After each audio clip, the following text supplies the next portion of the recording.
Munas PP Perbasi resmi dibuka Senin sore di Jakarta. Pemilihan ketua umum baru akan jadi pembahasan utama Munas kali ini. 400 perwakilan Pengprov, Pengkot, dan Pengcap PP Perbasi serta utusan klub hadir dalam Munas PP Perbasi yang digelar 28 hingga 29 Oktober di Jakarta. Pemilihan ketua umum jadi agenda utama Munas kali ini. Di samping itu, penyempurnaan ADART juga jadi pembahasan selain penetapan logo baru dan lagu resmi Mars Perbasi. Setelah melalui serangkaian tahapan, Budi Satrio Jiwandono menjadi satu-satunya calon ketua umum PP Perbasi yang mengembalikan berkas dan kelengkapan syarat yang ditentukan. Jika disetujui dalam forum, maka Budi Satrio akan ditetapkan menjadi ketua umum PP Perbasi terpilih pada Selasa sore, menggantikan mendiang Dani Kosasih yang memimpin 2 periode sejak 2016 hingga 2024. Malam ini setelah kita pembukaan, kita akan adakan sidang pleno pertama, kedua, kalau memungkinkan bisa sidang pleno ketiga. Lalu besok kita mulai lakukan pemilihan ketua umum Perbasi yang baru nanti. Seperti apa prosesnya ya kita sama-sama hari ini dan besok ikutin. Kita berada di penghujung Kompas Sport pagi, saya Gita Markasri pamit undur diri. Terima kasih dan sampai jumpa.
IFB Pokal 2024-2025 dimulai atraktif dan menyerang tanpa ampun. Bersama Florian Wirtz sebagai poros serang, sang juara bertahan Bayer Leverkusen menjadi ujian yang sangat berat bagi tim tamu SV Elversberg. Siapa berhasil mencuri hasil positif? IFB Pokal 2024-2025 Bayer Leverkusen versus SV Elversberg. Selasa 29 Oktober pukul 11.45 malam. Live di Kompas TV.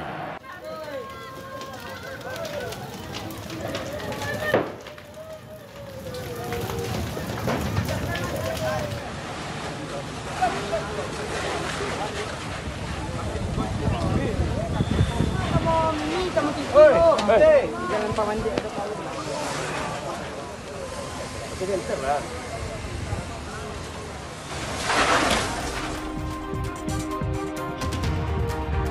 Api di 2 gudang kimia di Karawaci, Kota Tangerang, Banten kembali membesar Senin malam. Terhambatnya distribusi air dan faktor angin kencang menjadi penyebab api kembali membesar.